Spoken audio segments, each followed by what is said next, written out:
قارون کا نام سنتے ہی ذہن میں ایک ایسے شخص کا تصور ابھرتا ہے جو دولت، غرور، تکبر اور انجام کی ہلا دینے والی مثال کے طور پر دنیا میں مشہور ہوا۔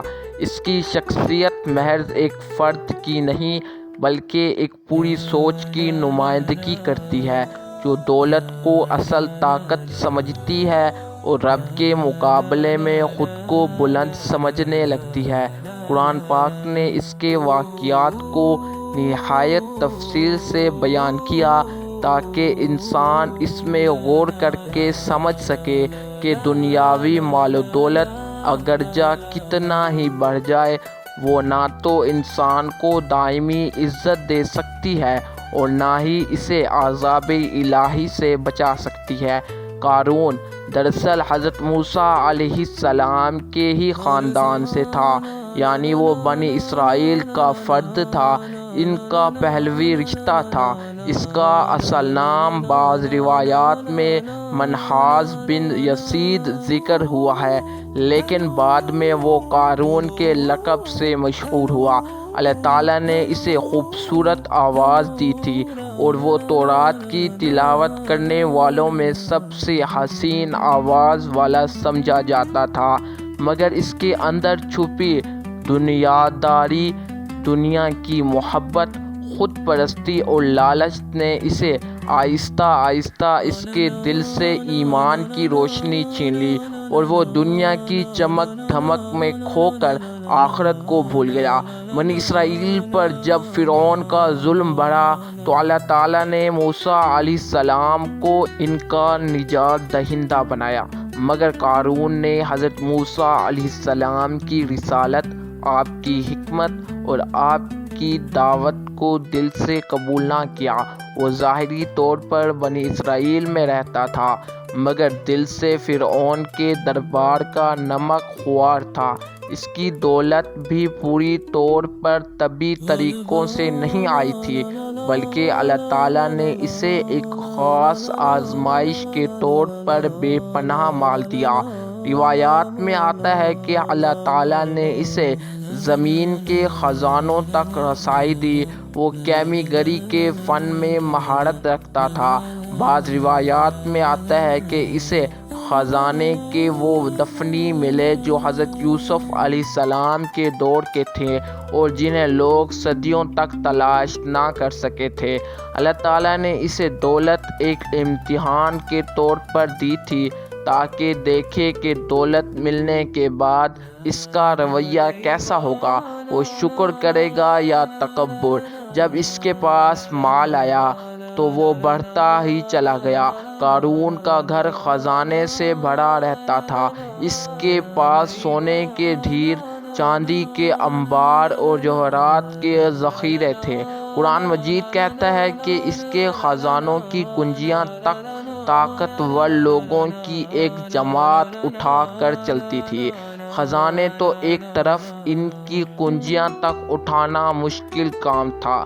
جب انسان کے پاس دولت آتی ہے اور ایمان کمزور ہوتا ہے تو وہ خود کو دوسروں سے بہتر سمجھنے لگتا ہے، اور یہی حالت قارون کی بھی تھی۔ اس نے دولت کو اللہ تعالیٰ کا عطا کردہ فضل سمجھنے کی بجائے اپنی محنت، اپنی قابلیت اور اپنی عقل کا نتیجہ قرار دیا۔ لوگ اس سے نصیحت کرتے کہ غرور نہ کر، اللہ تعالیٰ کا شکر ادا کر، زمین میں فساد نہ پھیلا، مگر وہ ہر بار یہی جواب دیتا کہ یہ سب میں نے اپنی عقل اور اپنے علم سے حاصل کیا ہے۔ قرآن مجید اس کے اسی جواب کو حرف بحرف نقل کرتا ہے تاکہ قیامت تک انسان سمجھ جائے کہ اصل بیماری یہی ہے، دولت کو اپنی ذاتی قابلیت کا نتیجہ سمجھ کر اللہ تعالیٰ کو بھول جانا۔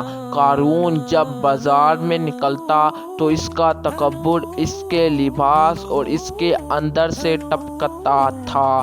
اس کی محفلیں عیش و عشرت سے بھری ہوتی، اس کے دروازے دیوار سب کچھ سونے سے تھے اور بنی اسرائیل پر ظلم کرتا تھا، غریبوں کا حق مارتا، سود لیتا، کمزوروں کو خریدتا، ان کی عزت سے کھیلتا۔ اس کا مال بڑھتا گیا مگر اس کا دل تنگ ہوتا گیا۔ وہ حضرت موسیٰ علیہ السلام سے دشمنی پر اتر آیا، یہاں تک کہ اس نے ان پر اظلام تراشی تک کی، معاشرتی طور پر ان کو حلقدار دیکھنے کی کوشش کی تاکہ لوگ اس کی دولت کے نشے میں آ کر سچ اور جھوٹ کے فرق کو بھول جائیں۔ دولت جب انسان کے دل میں خدائی بن کر بیٹھ جائے تو انسان کے اندر سے خوف خدا نکل جاتا ہے۔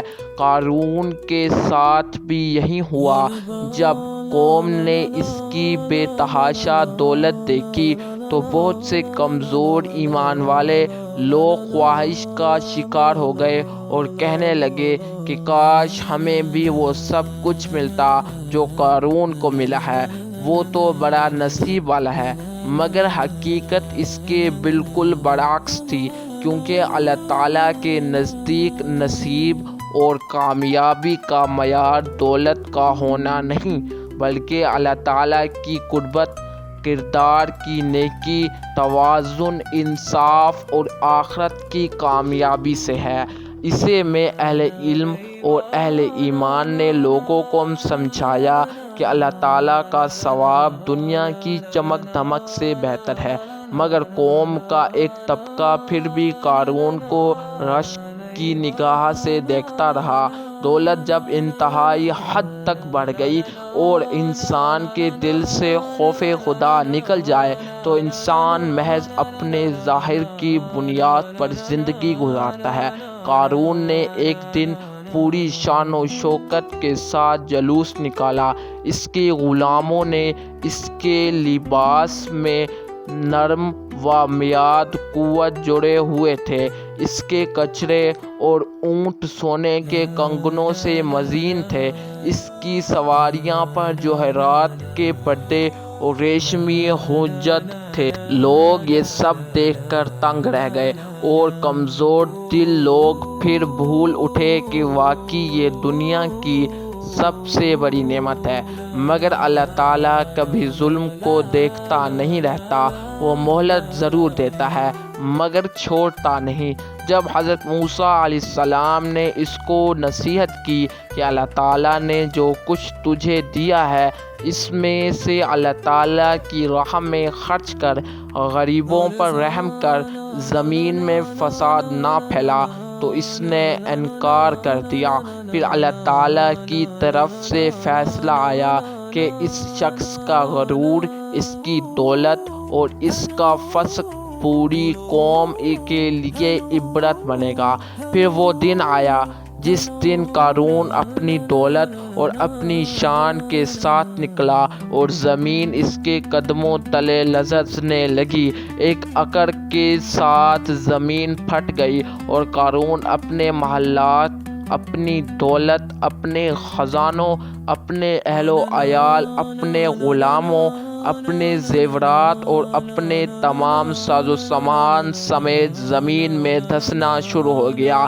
نہ اس کی دولت کام آئی، نہ اس کے نوکروں نے بچایا، نہ اس کی عزت نے اسے سہارا دیا، نہ ہی اس کے خزانوں کے تالے کھلے اور نہ اس کی طاقت کچھ کام آ سکی۔ وہ چیختا چلاتا، ہاتھ پاؤں مارتا تھا مگر زمین اسے کھینچتی چلی جاتی تھی۔ جن لوگوں نے کل تک اس کی عظمت دیکھی تھی آج ان کے چہروں پر خوف آیا ہوا تھا۔ جب زمین نے اسے پوری طرح نگل لیا اور سطح برابر ہو گئی تو قوم کو احساس ہوا کہ جسے وہ خوش نصیب سمجھ رہے تھے وہ دراصل دنیا کا سب سے بد نصیب انسان تھا۔ اس کا کوئی نام و نشان باقی نہ رہا، یہاں تک کہ قرآن مجید کہتا ہے کہ اس کا ٹھکانہ زمین ایسا نہ ہوا کہ وہ دوبارہ آ سکے اور نہ ہی اس کا مال بچ سکا۔ اس کے دفینے ہمیشہ کے لیے مٹی میں قید ہو گئے، اس کی دولت جو انسانوں کی آنکھوں کو چکنا رکھ دیتی تھی، وہیں دولت اس کے لیے موت کی زنجیر بن گئی۔ جب قوم نے اس انجام کو دیکھا تو وہ سمجھ گئی کہ اللہ تعالیٰ کے فیصلے کبھی غلط نہیں ہوتے۔ پھر وہی لوگ جو کل تک اس کی دولت پر شک کرتے تھے، فوراً کہنے لگے کہ اللہ کا شکر ادا کرنا ہی ہماری آزمائش ہے اور ہمیشہ اس کا شکر ادا کرنا چاہیے۔ اگر اللہ تعالیٰ کی مہربانی نہ ہوتی تو ہم بھی اسی طرح زمین میں دھس جاتے۔ دنیا کی اصل حقیقت اسی واقعے میں کھل کر سامنے آتی ہے کہ دولت ہمیشہ نعمت نہیں ہوتی، بعض دفعہ اللہ تعالیٰ اسے امتحان بنا دیتا ہے۔ قارون کا انجام آج تک دنیا میں مثال کے طور پر قائم ہے۔ اس کی کہانی کسی فسانے کی طرح نہیں، بلکہ ایک سچی تاریخی حقیقت ہے جو اللہ تعالیٰ نے قرآن مجید میں محفوظ کر دی ہے تاکہ ہر انسان اس سے پڑھ کر سمجھ سکے۔ قارون کی موت محض اس کا جسم نہیں تھی، بلکہ اس کی سوچ کی موت بھی تھی۔ تکبر کی موت، غرور کی موت، خود پسندی کی موت اور دنیا کے دھوکے کی موت۔ اللہ تعالیٰ نے اسے اس طرح ختم کیا کہ کوئی اس کی قبر تک نہیں جانتا، کوئی اس کے محلات خزانوں تک نہیں پہنچے گا، کوئی اس کی شان کے آثار نہ دیکھ سکے گا۔ دولت سمیٹنے والا بالآخر خود دولت سمیت دنیا میں اس زمین میں قید ہو گیا۔ زمین کا پیغام، انجام کا پیغام یہی ہے کہ جس نے زمین میں فساد اور تکبر پھیلایا، اللہ تعالیٰ نے اسے زمین ہی میں دھس دیا۔ یہ اللہ تعالیٰ کی سنت ہے کہ جو خود کو بڑا سمجھتا ہے، اللہ تعالیٰ اسے سب کے سامنے ذلیل کرتا ہے۔ وہیں اللہ جو مسکین بندے کو اٹھاتا ہے اور بادشاہ کو زمین پر مار دیتا ہے۔ قارون کی کہانی انسان کو بتاتی ہے کہ اگر دولت اللہ تعالیٰ کی طاقت یا اطاعت کے بغیر ہو تو وہ زخمت ہو جاتی ہے، اگر شکر کے بغیر ہو تو وہ بال ہو جاتی ہے، اور اگر تکبر کے ساتھ ہو تو وہ ہلاکت ہے۔ اللہ تعالیٰ نے اسے دنیا کے لیے عبرت بنا دیا ہے۔ آج بھی اس کا نام لیتے ہی انسان کے دل میں ایک خوف پیدا ہوتا ہے کہ کہیں میرے اندر بھی وہی غرور نہ ہو جس نے ایک انسان کو زمین کی ذلت اور آخرت کے عذاب تک پہنچا دیا۔ قرآن مجید کہتا ہے کہ ہم نے قارون کو اس کے گھر سمیت زمین میں دھس دیا، اور پھر نہ کوئی جماعت تھی جو اس کی مدد کرتی اور نہ وہ خود اپنا بچاؤ کر سکا۔ یہ پوری داستان اس بات پر ختم ہوتی ہے کہ اللہ تعالیٰ کے سامنے دولت نہیں چلتی، بلکہ دل جھکتے ہیں، کردار جھکتا ہے، عاجزی جھکتی ہے۔ اصل کامیابی بھی وہی ہے جو اللہ تعالیٰ کے قرب سے ملے۔ وہ دولت نہیں جو اللہ تعالیٰ لوگوں کی نظروں میں انسان کو بڑا کرے، بلکہ اللہ تعالیٰ کی نظر میں اسے حقیر بناتے۔ قارون کی زندگی اور موت ایک ایسا مسلسل سبق ہے جو ہر دور کے انسان کو یاد دلانے کے لیے کافی ہے کہ زمین کس کا گھر ہے، عزت کس کے ہاتھ میں ہے۔ امید کرتا ہوں آپ کو ہماری یہ ویڈیو اچھی لگی ہو۔ اگر آپ پہلی دفعہ ہمارے چینل پہ آئے ہیں تو کائنڈلی اس کو سبسکرائب کر لیں تاکہ ہر آنے والی ویڈیو کا نوٹیفیکیشن آپ تک لازمی پہنچتا رہے۔ آپ اپنا خیال رکھیے گا، تب تک کے لیے اللہ حافظ۔